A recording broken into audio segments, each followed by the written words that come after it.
لیکن آپ کی بات، وہ کوالٹیز دیے گئے آپ کو جو حکمت اور دانائی سے بھرے ہوئے تھے، یعنی کہ اتنے آپ کو اللہ تعالیٰ نے حدیث کے جو الفاظ بتائے جاتے ہیں، حدیث اٹھا کر دیکھ لیجئے کہ اتنے بہترین الفاظ میں، اتنے بہترین الفاظ میں رسول صلی اللہ علیہ وسلم نے حدیث بیان کی ہے. اگر ہم پڑھیں گے تو ہم کو پتہ ضرور چلے گا کہ اتنے جیسے کہ خوبصورت موتی پرا کر رکھ دیے گئے ہیں، اتنے بہترین الفاظ، اتنے بہترین الفاظ. تو آپ کا انداز بیان قرآن کا معجزہ ہونے کی یہی دلیل ہے کہ آپ امی تھے، کفار مکہ جانتے تھے کہ آپ پڑھنا لکھنا نہیں جانتے تھے، پھر اتنا بہترین کلام کیسے پیش کر دیے جو کہ ان لوگوں کے دلوں کو، ان کے ذہنوں کو، وہ لوگ ان کے ہوش آواز کھو بیٹھے کہ ایسا کیسا یہ بہترین بہترین کلام لے کر آ گئے ہیں. حالانکہ یہاں پر مینشن کیا جا رہا ہے کہ نبی امی محمد صلی اللہ علیہ وسلم کو لکھنا پڑھنا نہیں آتا تھا، تب یہاں پر لیکن بہترین کلام لے کر آپ آئے، تو یہی دلیل ہے کہ یہ اللہ تعالیٰ کی طرف سے یہ قرآن کے معجزہ ہونے کی یہ دلیل ہے کہ جو نہیں جانتے تھے تب آپ پر تمام قرآن نازل ہوئی، تو آپ پھر بہترین جو ہے جاننے لگے، بہترین علم والے ہونے لگے. جب قرآن جان گئے آپ تو پھر آپ بہترین جاننے لگے. تو یہاں پر یہی بتایا جا رہا ہے. کچھ لوگ کیا کرنے جاتے ہیں کہ یہ غلط ثابت کرنے جاتے ہیں کہ نبی امی نہیں تھے بلکہ پڑھے لکھے تھے، وہ کہیں پر جاتے اور سیکھتے اور دنیا کو یہ پیغام پہنچاتے، یعنی کہ 40 سال تک آپ پڑھ لکھ لیے اور اس کے بعد میں یہ ثابت کرنے جاتے ہیں. لیکن ایسا نہیں ہے، نبی امی دنیا کے علوم نہیں تھے، ماں کے پیٹ سے جیسا بچہ پیدا ہوتا ہے ویسے تھے، لیکن ایک بار آپ کو قرآن کا علم دے دیا گیا تو آپ سے بڑھ کے پھر عالم کوئی نہیں ہے. قرآن کا علم آپ کے پاس آ گیا. پھر الذی، وہ جو جس نے، یجدونہ، جو اسے پاتا ہے، مکتوباً لکھا ہوا، عندہم اپنے پاس، فی التوراتی تورات میں، والانجیل اور انجیل میں، یأمروہم وہ حکم دیتے ہیں انہیں، بالمعروف بھلائی کا، وینہاہم اور روکتے ہیں انہیں، عن المنکر برائی سے، ویحلوا اور حلال کرتے ہیں، لہم الطیباتی اور ان کے لیے پاکیزہ چیزیں، ویحرموا اور حرام کرتے علیہم ان پر خبائث ناپاک چیزیں، ویضعوا عنہم اور اتارتے ہیں ان سے، اسرافہم ان کے لیے بوجھ، والاغلال اور توق، التی وہ جو کانت تھے، علیہم ان پر، فالذین پس جو لوگ، آمنوا بھی ایمان لائے اس پر، وعزروہ اور اس کی رفقت حمایت کرے، یعنی کہ رسول کی حمایت کرے، تعظیم اور محبت کے ساتھ مدد کرے، ونصروہ اور اس کی مدد کرے، واتبعوا اور پیروی کرے، النور نور کے، الذی وہ جو انزل اتارا گیا، معاہ اس کے ساتھ، اولئک یہی لوگ، ہم المفلحون وہی ہے جو فلاح پانے والے ہیں. تو اس آیت کو میں ایک دفعے میں پھر سے میں پڑھ دیتی ہوں تاکہ آپ لوگوں کو کلیئرلی سمجھ میں آ جائے. وہ لوگ جو پیروی کرتے ہیں رسول محمد صلی اللہ علیہ وسلم، نبی امی کے، وہ جو جس نے اسے پاتے ہیں، وہ جو جسے اس سے پاتے ہیں لکھا ہوا اپنے پاس تورات میں اور انجیل میں، اور وہ حکم دیتے ہیں انہیں بھلائی کا اور روکتے ہیں انہیں برائی سے، اور حلال کرتے ہیں ان کے لیے پاکیزہ چیزیں اور حرام کرتے ہیں ان پر ناپاک چیزیں، اور اتارتے ہیں ان سے ان کے لیے بوجھ اور توخ جو تھے ان پر. پس جو لوگ ایمان لائے اس پر اور اس کی حمایت کرے، یعنی کہ نبی کی حمایت کرے اور اس کی مدد کرے اور پیروی کرے نور کی جو اتارا گیا، یعنی کہ نور قرآن ہے یہاں پر اتارا گیا اس کے ساتھ، وہی لوگ وہ جو ہے فلاح پانے والے ہیں. آیت نمبر 157. اور یہاں پر جیسے کہ میں نے بتایا کہ ان پر رحمت ہوگی، یہاں پر مزید بتایا گیا ہے کہ کن پر رحمت ہوگی، جو نبی امی کی پیروی کریں گے، نبی صلی اللہ علیہ وسلم کی پیروی کریں گے، یعنی کہ نبی صلی اللہ علیہ وسلم کو فالو کریں گے، تو ان کی کتابوں میں یہی لکھا ہوا پاتے ہیں، یہی لکھا ہوا پاتے ہیں، یعنی کہ تورات اور انجیل میں یہ لوگ یہی لکھا ہوا پاتے ہیں کہ معروف کا حکم دیں گے اور برائی سے روکیں گے. نیک لوگوں کی صفت ہے کہ اچھائی کی طرف بلاتے ہیں اور برائی سے روکتے ہیں. اور رسول کیا کرتے ہیں، پاکیزہ چیزیں اور حلال چیزیں اور حلال کرتے ہیں اور ناپاک کو حرام کرتے ہیں اللہ کے حکم سے. ان لوگوں نے جو تحریف کی تھی، یعنی کہ تورات اور انجیل میں انہوں نے چینجز کیے، تحریف یعنی کہ چینجز انہوں نے کیے، تو جیسے کہ اونٹ کا گوشت انہوں نے کیا کیا اپنے اوپر حرام کر لیا تھا، تو اس سے جب رسول آتے ہیں تو اس سے نجات دی کہ یہ غیر ضروری ہے جو طریقے انہوں نے اپنا لیے تھے، تو رسول کا یہ کام ہے کہ وہ آتے ہیں اور حلال کرتے ہیں پاکیزہ چیزیں اور حرام کرتے ہیں ان پر ناپاک چیزیں، اور جو ان کے لیے بوجھ ہو اور توق ہو۔ یہاں پر اغلال، اغلال یعنی کہ توق کا لفظ آتا ہے، وہ رسم و رواج کے لیے آتا ہے۔ اغلال کے معنی ہے کہ بے وجہ کے رسومات جو اپنے اوپر یہ لوگ لاد لیے ہیں۔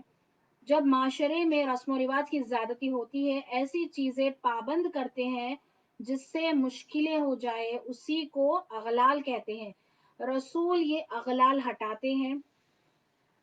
کون لوگ فلاح پائیں گے؟ جو نبی امی پر ایمان لائیں گے، وہ ازر اور تعظیم اور محبت کے ساتھ مدد کریں گے اور اس مشن میں ساتھ دیں گے اور پیروی کرنا ہے اس روشنی کی، یعنی کہ نور یہاں پر قرآن ہے، قرآن کے احکامات کی پیروی کرنا ہے۔ رسالت ختم ہو گئی ہے لیکن رسالت کا کام ختم نہیں ہوا ہے میری بہنوں، میری بہنوں، آخری نبی آ گئے، اب اور کوئی نبی آنے والے ہے نہیں۔ رسالت بھی تمام ہے، قرآن بھی تمام جو نازل ہو چکی ہے، یہی لاسٹ کتاب ہے۔ تو رسالت ختم ہو گئی ہے لیکن رسالت کا کام نہیں ختم ہوا ہے۔ سنت کو زندہ کریں گے، اگر ہم سنت کو زندہ کریں گے تو ایک بدعت ختم ہوگی۔ رسم و رواج اغلال کو چھوڑیں گے تو دین کا کام کرنے ہمیں وقت ملے گا، یعنی کہ بیکار کے رسم و رواج جو کہ ہمارے شریعت میں نہ تو قرآن اور سنت سے ثابت ہے ہی نہیں، یہ چیزیں اگر ہم فالو کریں گے تو اسی میں وقت ضائع ہو جائے گا۔ جب سنت کو اگر ہم زندہ کر دیں گے، ہمارا تمام طریقہ دیکھ لیجئے میری بہنوں، نکاح سے لے کر نکاح سے پہلے ایسی ایسی رسم و رواج میں ایسے ایسے کلرز پہن کر کپڑے پہننا ہے، ایسا ایسا رسم و رواج میں لگا دیں گے تو پھر سنت کو کیسے فالو کریں گے؟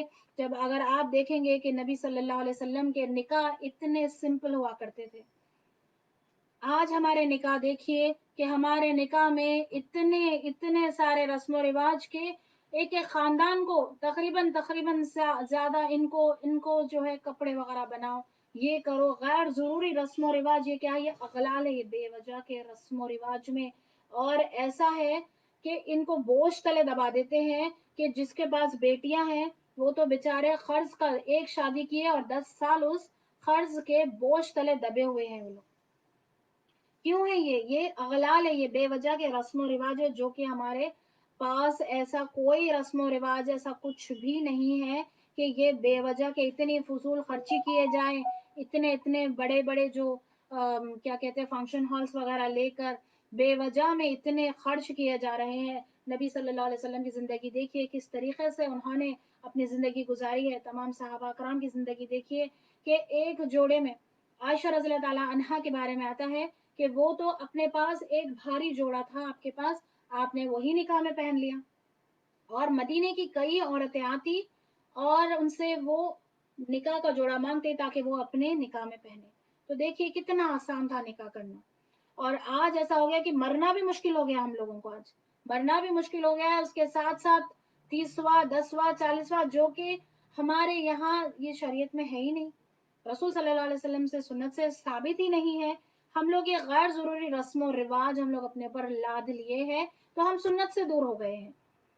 اگر ہم سنت اگر ہم فالو کریں گے تو بدعت کو ضرور ہم ختم کر سکیں گے۔ تو ہمیں کوشش کرنا ہے، ہم کو رسول صلی اللہ علیہ وسلم کی زندگی، ہمارے پاس ماشاء اللہ بارک اللہ لبنہ شیخ سیرت النبوی لے رہے ہیں، تمام ان کی زندگی کا طریقہ اس میں بتا دیا گیا ہے سیرت النبوی میں۔ تو یہاں پر ایسے کلاسز وغیرہ بھی جوائن کریے اور معلوم کریے کہ ان لوگوں کے زندگی کا طریقہ کیا تھا، کیسے وہ لوگ اپنی زندگی گزارتے تھے۔ حالانکہ رسول صلی اللہ علیہ وسلم مدینے میں آنے کے بعد میں پورا اسلامک اسٹیٹ آپ کا تھا، پورا اسلامک اسٹیٹ اسٹیبلش کر لیے تھے۔ بعد میں عمر رضی اللہ تعالیٰ عنہ کے دور میں تو اتنے جو ہے سونے کے ڈھگار سامنے لگے ہوئے رہتے، یعنی کہ اتنا ان لوگوں نے ترقی کی تھی، اسلام نے اتنا ترقی کی تھی، لیکن یہ لوگ فضول خرچی نہیں کرتے تھے۔ تو کون یہاں پر یہ بتا دیا گیا ہے، اتنی ضروری اتنی امپورٹنٹ آیت بتا دی گئی ہے، جو رسول کی پیروی کریں گے تو یہاں پر ان پر رحمت ہوگی۔ کیسے جو ہے ابھی میں نے بتایا تھا، جو رسول کی پیروی کریں گے یعنی کہ تمام احکامات فالو کریں گے. یہ نہیں کہ مجھے یہ سوٹیبل ہے تو میں یہ کر لیتی ہوں اور جو مجھے سوٹ نہیں ہے وہ میں چھوڑ دیتی ہوں. ایسا بالکل نہیں کر سکتے ہیں. کون لوگ فلاح پائیں گے؟ جو یہ اغلال سے، جو رسول صلی اللہ علیہ وسلم نے نہیں بتایا، بے وجہ کے رسم و رواج میں جو نہیں پھنسیں گے، ان پر جو ہے پھر قرآن کے احکامات کی پیروی کرنا ہے، پھر رسالت آگے بڑھانا ہے. اس کو رسالت ختم ہو گئی ہے لیکن رسالت کا کام ختم نہیں ہوا ہے. یہ اب کس کی ذمہ داری ہے؟ یہ ہماری ذمہ داری ہے میری بہنوں.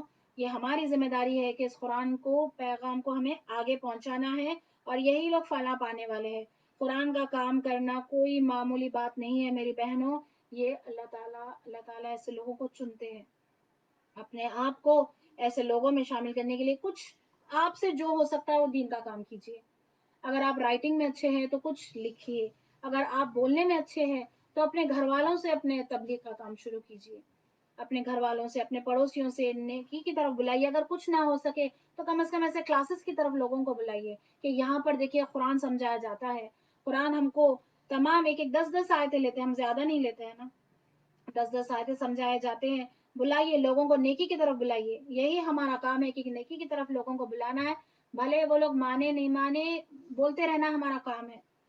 بولتے رہنا اور اچھائی سے بولنا، اریٹیٹ نہیں کرنا. اچھائی سے، حکمت سے ان لوگوں کو بلانا ہے کہ دیکھیے قرآن میں ایسے ایسے ہے، ایسی ایسی باتیں ہم نے سنی، ایسی ایسی باتیں ہم پڑھ رہے ہیں، آپ بھی آ کر جوائن کیجیے. تو اس مشن میں ہم کو آگے بڑھنا ہے، سب کو ساتھ لے کر بڑھنا ہے.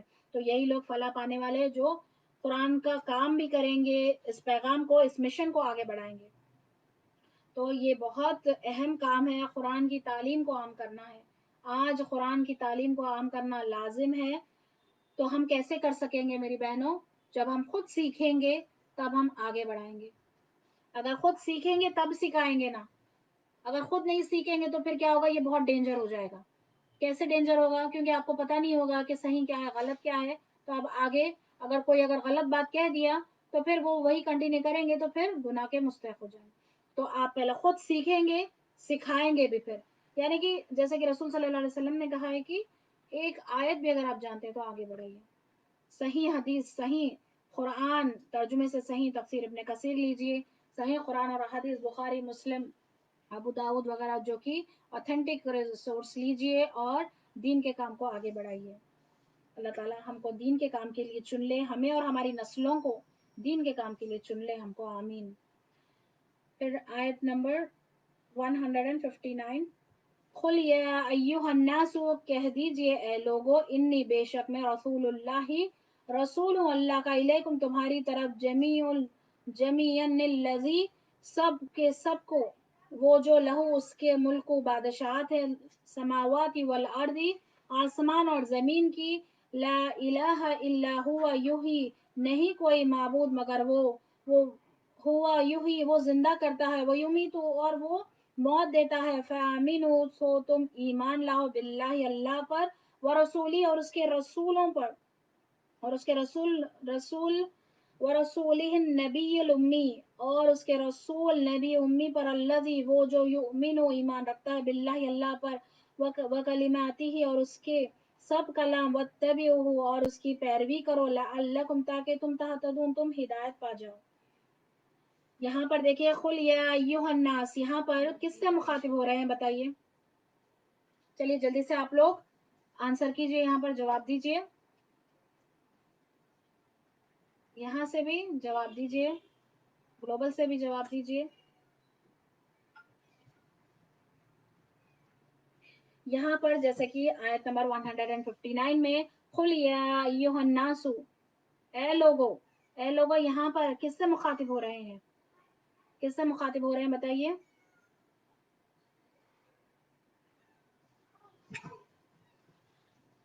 یہاں پر بتائیے. اے لوگو، تمام لوگوں سے مخاطب ہو رہے ہیں. یہاں پر تمام کے تمام جتنے دنیا میں، ان سے. اس سے یہ پتہ چلتا ہے کہ رسول صلی اللہ علیہ وسلم تمام انسانیت کے لیے رسول بنا کر بھیجے گئے ہیں. آپ کے بعد اور کوئی نبی نہیں آنے والے. آپ پر نبوت کا سلسلہ ختم ہوا. کوئی بھی نبی کا دعویٰ کرتا ہے تو پھر وہ جھوٹا ہے. وہ ایمان لانا ہے اللہ پر اور رسول اللہ صلی اللہ علیہ وسلم کی پیروی کرنا ہے. آیت نمبر 158 میں بتایا جا رہا ہے. 2 منٹ کا بریک لے لیتے ہیں، اذان ہو رہی ہے.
اللهم رب هذه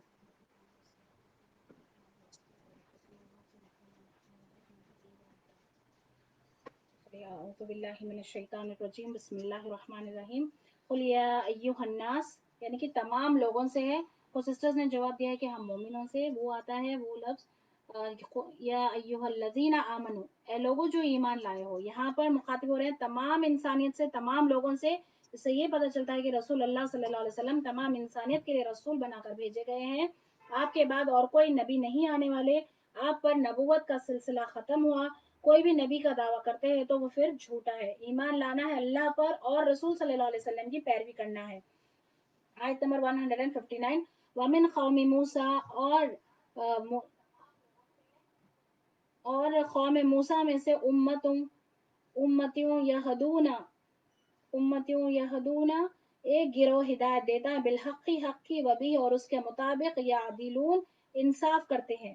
یعنی کہ یہاں پر بتایا جا رہا ہے موسیٰ علیہ السلام کی قوم میں سے ایک گروہ ایسا ہے جو ہدایت دیتا ہے، حق کی ہدایت دیتا ہے اور اس کے مطابق انصاف کرتے ہیں. یعنی کہ تمام کے تمام بنی اسرائیل، اب تک ہم نے یہ پڑھا تھا کہ تمام کے تمام بنی اسرائیل کی نافرمانیاں جانے، لیکن کچھ ایسے بھی لوگ ہیں موسیٰ علیہ السلام کی قوم میں، ایسے بھی لوگ تھے جو حق کی بات کرتے اور انصاف کرتے ہیں لوگ.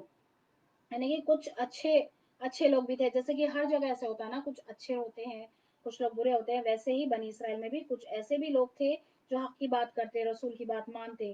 اور ان میں اب آگے ہم دیکھتے ہیں وَقَطَّعْنَاهُمُ الْأُسْنَةَ، اور ہم نے جدا کر دیا انہیں، اسنت عشرتا، یعنی کہ عشرہ 10 ہے، یہ اسنت دو اور 10 یعنی کہ 12.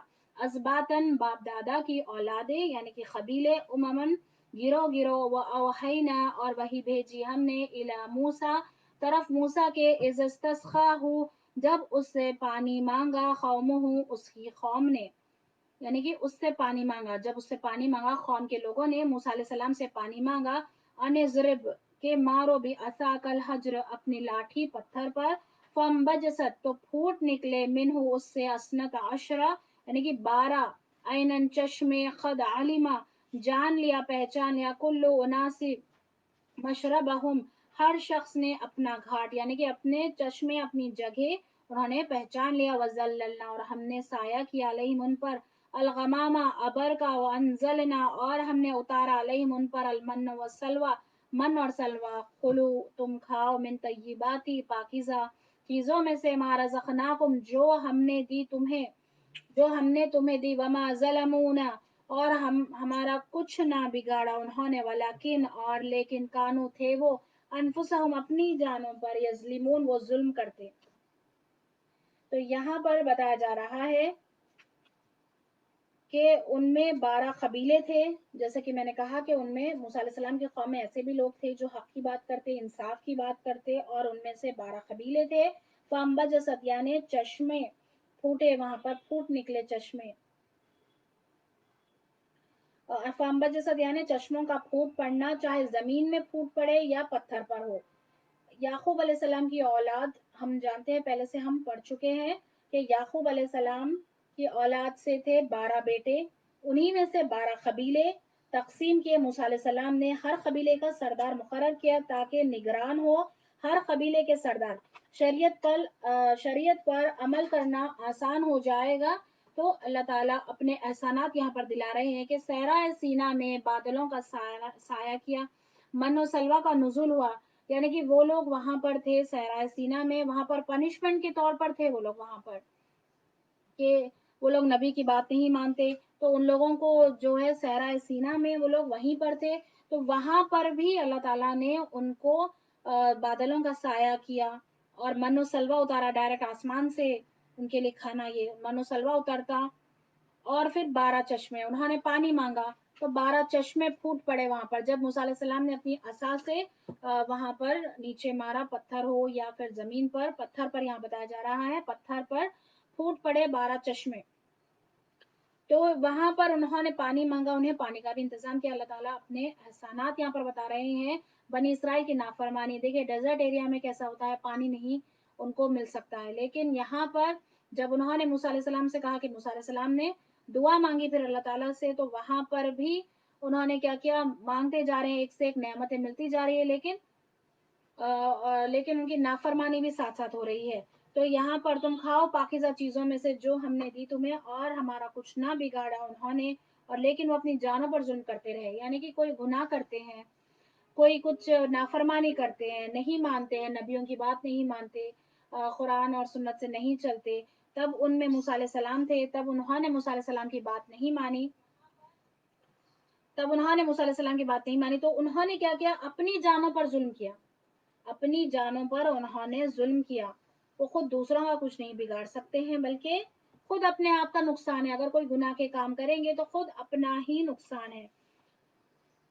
آیت نمبر 161. وَإِذْ قِيلَ لَهُمْ اسْكُنُوا، اور جب کہا گیا ان سے تم رہو هَٰذِهِ الْقَرْيَةَ، اس شہر میں، وَكُلُوا، اور کھاؤ، مِنْهَا حَيْثُ شِئْتُمْ، اس سے جیسے تم چاہو، وَقُولُوا، اور کہو، حِطَّةٌ وَادْخُلُوا الْبَابَ سُجَّدًا، حِطَّةٌ، اور داخل ہو دروازے میں سجدہ کرتے ہوئے، نَغْفِرْ لَكُمْ، ہم بخش دیں گے تمہیں، خطیاتکم، تمہاری خطائیں، سنزید المحسنین، ان قریب ہم ضرور زیادہ دیں گے نیک کام کرنے والوں کو، احسان کرنے والوں کو، نیکی کے کام کرنے والوں کو ہم ضرور زیادہ دیں گے.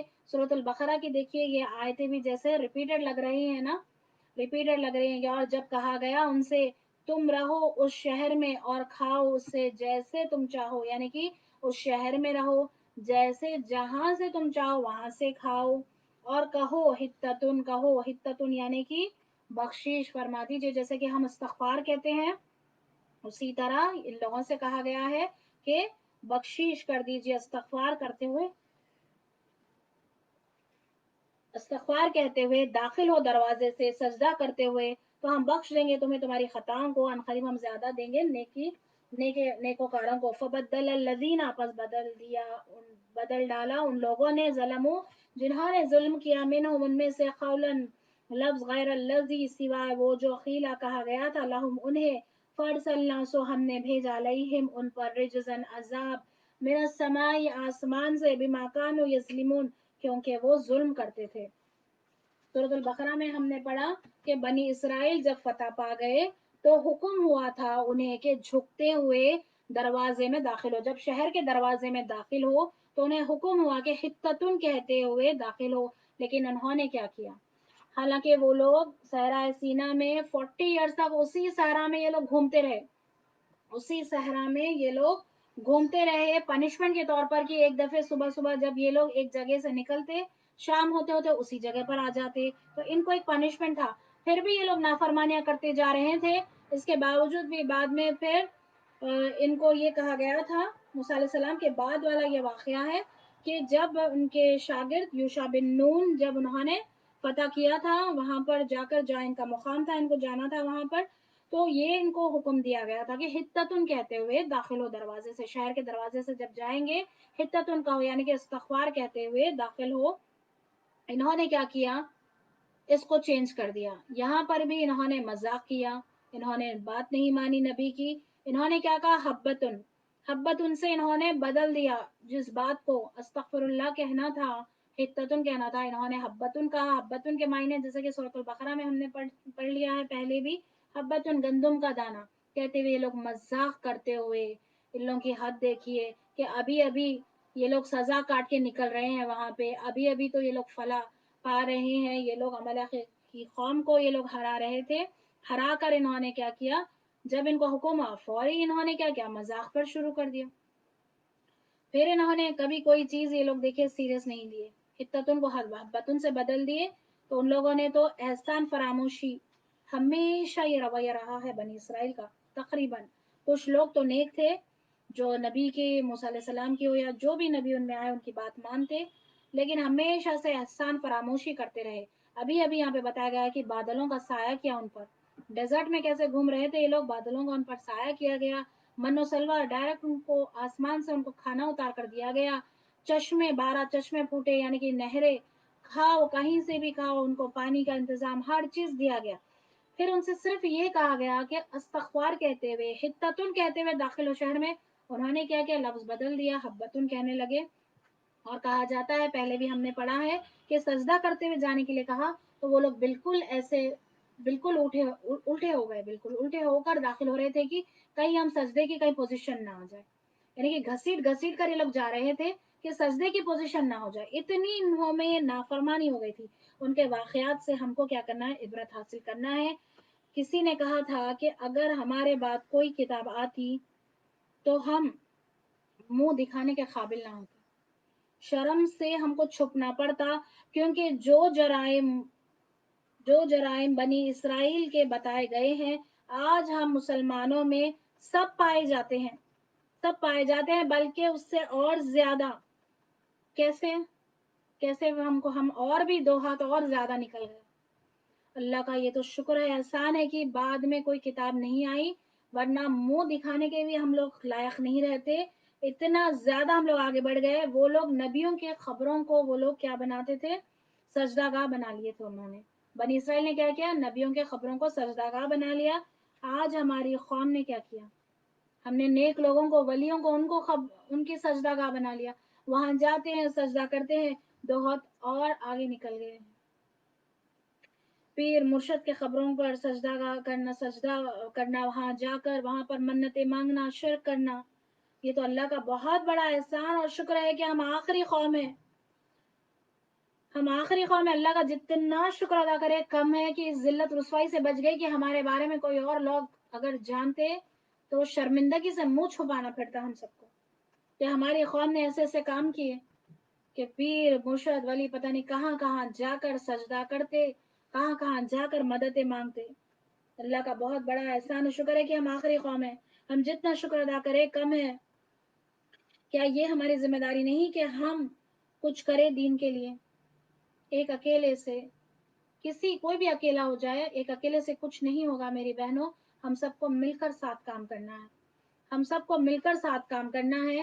آپ لوگوں کو جیسے کہ اگر تعلیم کچھ دے رہی ہوں تو آپ کو خود بھی آنا ہے، اپنے لوگوں کو بھی لے کر آنا ہے، خود تعلیم سیکھنا ہے اور سب کو جا کر سکھانا بھی ہے۔ خود اپنے گھر میں اپنے بچوں کو سدھاریے، اپنے بچوں کو تمام یہ لیسنز بتائیے، ان کو سکھائیے، ان کو ذمہ داری بتائیے کہ ہماری ذمہ داری ہے کیا، اصل ہمارا مقصد ہے کیا اس دنیا میں آنے کا۔ اصل ہمارا مقصد اس دنیا میں اللہ کی عبادت کرنا ہے اور قرآن سمجھنا ہے، ہم کو قرآن سمجھنا ہے، تمام اللہ کے یہ کلام ہے، اللہ کا کلام سمجھنا ہے، ہم کو پہلے خود عمل کرنا ہے اور پھر دوسروں کو بھی عمل کے لیے ہم کو لے کر آنا ہے، ان کو بھی اس راستے پر لے کر آنا ہے۔ یہ ہماری ذمہ داری ہے، یہ میری بہنوں، یہ ہم سب کی ذمہ داری ہے کہ ہم کچھ بھی نہیں کریں گے دین کے لیے، بتائیے۔ صرف ہم اپنی زندگی میں مصروف ہو گئے ہیں کہ میں اچھی رہوں، میرے بچے اچھے رہیں، میں ایجوکیٹڈ ہوں، میرے بچے ایجوکیٹڈ ہو جائے، اچھے سے مال ہو جائے، میرے شوہر کی جاب اچھے سے لگ جائے۔ اللہ کے لیے ہم نے کیا کیا ہے میری بہنوں؟ اس دین کے لیے ہم نے کیا کیا ہے؟ کچھ تو اپنا کنٹریبیوشن کیجئے دین کی طرف اور اس مشن کو آگے بڑھانا ہے۔ ہمارے ساتھ جڑیے، ہم بسم اللہ فاؤنڈیشن کے ساتھ جڑیے، اس دین کے کام کے لیے، صرف اور صرف اللہ کو راضی کرنے کے لیے ہمارے ساتھ جڑے رہیے اور اس کام کو آگے بڑھائیے۔ تو الحمدللہ ہم پڑھ رہے ہیں، الحمدللہ اللہ کا شکر ہے، کافی بہنیں جو تفسیر کی بہنیں ہیں، کافی بہنیں جڑی ہوئی ہے ہمارے ساتھ، الحمدللہ خود بھی پڑھتے ہیں اور دوسروں کو بھی لا کر جڑا رہے ہیں۔ بہنیں، اللہ تعالیٰ آپ سب کو بہت، اللہ تعالیٰ آپ سب کو کامیابی عطا کرے، جو دین کے لیے اسٹرگل کر رہے ہیں، جو اپنا خود کا نہیں سوچ رہے ہیں بلکہ دوسروں کو لے کر آ رہے ہیں، خود بھی عمل کر رہے ہیں اور دوسروں کو بھی اس راہ میں لے کر آ رہے ہیں۔ تو لوگوں کو جو ہے آگے ہم کو یہ پیغام پہنچانا ہے، خود اپنی کامیابی کے لیے کیجیے، یعنی کہ دیکھیے ابھی میں نے کہا کہ دین کے لیے کچھ نہیں کریں گے، کم از کم اپنے خود کی بھلائی کے لیے کچھ کر لینا ہے، خود اپنے لیے اپنے فائدے کے لیے تو کچھ کر لیجئے کہ یہ تو ہمارا یہ ایسا فائدہ ہے جو دنیا اور آخرت کا فائدہ ہوگا۔ ایک شوق پیدا ہوگا ہم کو، زندگی خوبصورت ہوگی، جو اللہ کے احکام مانیں گے ان کی زندگی خوبصورت ہوگی، اور رسول کی جو رسول کی پیروی کریں گے اور اللہ کے تمام احکامات کو جو مانیں گے ان کی زندگی خوبصورت ہوگی، کیونکہ اللہ تعالیٰ ہر وقت اپنے مومن کی حفاظت کرتے ہیں۔ پھر بھی اگر کسی کی صحت سے کوئی پریشان کچھ ہوتا ہے تو پھر یہ آزمائش ہے کہ ہمارا یہ ٹیسٹ ہو رہا ہے، سب کا پیپر الگ الگ ہے، کسی کو کچھ آزمائش ہے تو کسی کو کچھ ہے، لیکن ہم کو اپنا تقوی مضبوط کرنا ہے۔